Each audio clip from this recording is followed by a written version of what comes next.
Usap-usapan sa social media ang huling 2 linggo ng action drama series na Black Rider na pinagbibidahan ni Ruro Madrid, at katapat ng action drama series ni Coco Martin na FPJ Batang Quiapo.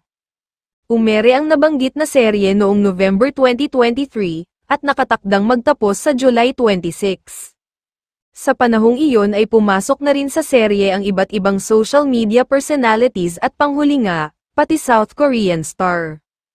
Ang rason kung bakit magtatapos na ang Black Rider ay dahil papalitan na ito ng historical drama na Pulang Araw na pinagbibidahan nina Alden Richards, Barbie Forteza, David Lococo, Sanya Lopez, at Dennis Trillo na pumapatungkol sa World War II, sa panahon ng mga Hapon sa Pilipinas. Hindi naman maiwasang bigyan ito ng mali siya lalo at pinagsasabong talaga ang Black Rider at Batang Quiapo. Kesyo tinalo raw ulit ni Coco si Ruro matapos ang kanilang tapatan.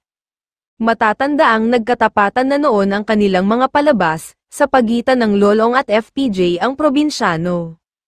Pambabarda ng isang Facebook page na, say ng netizens grabe ginawa nila ang lahat.